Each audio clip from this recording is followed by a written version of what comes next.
Hello hello Ohio गोजाइमास सबैजनालाई नमस्कार। 2025 April इन्टेकमा Japan आउँदै गर्नुभएका सम्पूर्ण विद्यार्थी दाजुभाइ दिदीबहिनीहरूलाई हार्दिक स्वागत भन्दै आजको भिडियो सुरु गरौँ।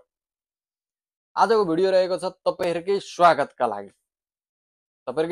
लागि हामी जस्ता नेपालीहरू तपाईभन्दा अगाडि आका हैन नेपाली दाजुभाइ दिदीबहिनीहरू एकदम स्वागतका लागि हामी बसिरहेका छौं भन्न चाहन्छु।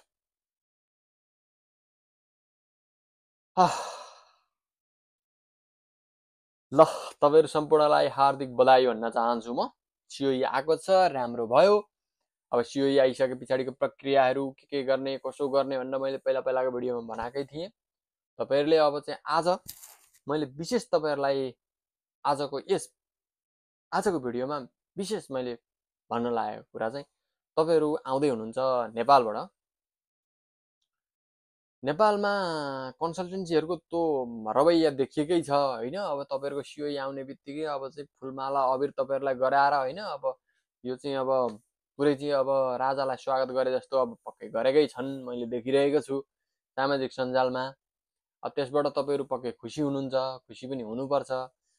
तर तपाईहरुले अब मेन्टालिटी चाहिँ के बनाउनु पर्छ भनेदेखि सिओई आइसक्यो भने चाहिँ तपाईहरु लगभग अप्रिल भित्रमा त अब आइसक्नुहुन्छ। अब 1.5 महिना भित्रमा तपाईहरु यहाँ आइसक्ने हो हैन।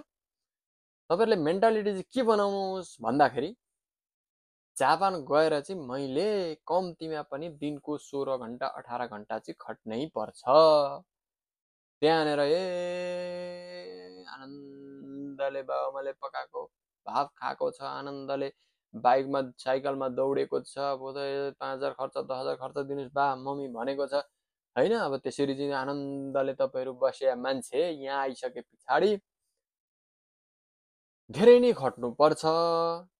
नखट्न नि पाइन्छ, तर नखट्दाखेरि पैसो हुँदैन। त्यही भएर खट्नु त पर्यो।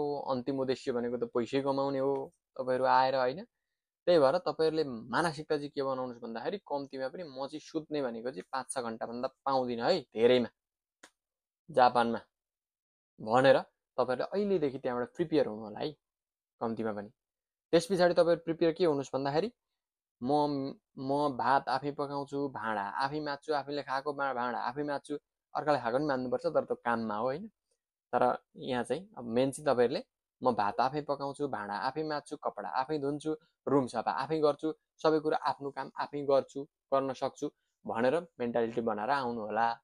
नभएदेखि आएको भोलिपल्टदेखि चाहिँ नि रुममेटसँग झगडा परेर त पकाउने कि म पकाउने, तैँले सफा गर्ने कि मैले सफा गर्ने भनेर कुटाकुट काटाकाट हैन। कम्युनिस्ट नजिकै हुन्छन्, बियर खायो, रक्सी खायो, के खायो, झगडा गर्यो, चुरोट खायो, अनि फेरि पुलिस थाना गयो, अनि फेरि चाहिँ गएकोका सरहरूसँग चाहिँ सरहरू लिन गयो, दुनियाँ लफडा। अनि कति कोही अब नेपालै फर्काइन्छ, नेपालै फर्कियो। यो सबैबाट बच्नको लागि तपाईहरुले सबैभन्दा पहिला चाहिँ आफूलाई प्रिपेयर गर्नुस् है। आफूलाई प्रिपेयर रेडी गर्नुस्। यस्तो रेडी गर्नुस् कि युद्धमा हिँड्न लागेको सिपाहीहरू हुन्छ नि, त्यसरी टक्क आफूलाई रेडी गर्ने। रेडी कसरी गर्ने के गर्ने त भन्दाखेरि अघि मैले भने नि त्यही कुराहरू रेडी गर्ने। अब आफूलाई मेनली आफूलाई प्रिपेयर बनाएर आउनुस्। त्यसपछि जापान नराम्रो छैन। अब तपाईहरुलाई मैले भाषा पढ्नुस् भनेर त्यत्रो भिडियो बनाएकै थिएँ, पढि जानुभयो हैन। N5 पक्कै सिध्याउनु भएको छ, N4 पनि कतिले त सिध्याइसक्नु भएको छ, N3 त पक्कै पढ्नु भएको छैन होला।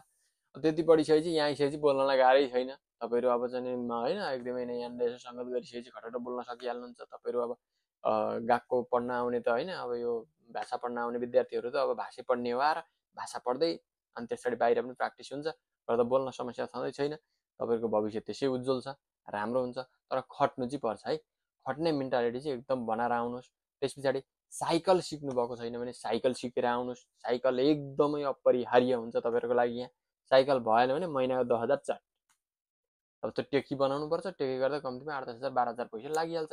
त्यही भएर साइकल चाहिँ एकदम अनिवार्य हो हैन। साइकल सिकेर आउनुस्। नसिकेको जो हुनुहुन्छ भने साइकल पनि सिकेर आउनुस्।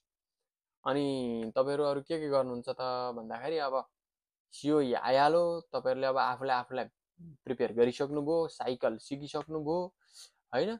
अब त्यसपछि किनमेलका कुराहरू चाहिँ के किन्ने, कस्ता कस्ता कुराहरू ल्याउँदाखेरि चाहिँ यहाँनिर चाहिँ तपाईहरुलाई उत्तम हुन्छ, यो सामान नल्याउँदाखेरि पनि हुन्छ, यो सामान लानै पर्ने हुन्छ, के हुन्छ त भनेर पनि म तपाईहरुलाई अर्को भिडियोमा बनाएर देखाउने छु। अझै समय बाँकी छ है त, बाँकी छ। त्यही भएर आजको भिडियोमा तपाईँहरू आफूले आफूलाई प्रिपेयर गरेर मात्रै जापान आउनु होला। आजको भिडियोमा मैले तपाईँहरूलाई आफूले आफूलाई कम्तीमा पनि प्रिपेयर गरेर आफ्नो काम आफै गर्न सक्छु भन्ने मेन्टालिटी बनाएर मात्रै तपाईँहरू आउनुभयो भने तपाईँहरूले सुख पाउनुहुन्छ, तपाईँहरूको भविष्य उज्जवल हुन्छ भन्दै आजको भिडियो यही टुङ्ग्याउँछु। हस्त सबैजनाको जय होस्।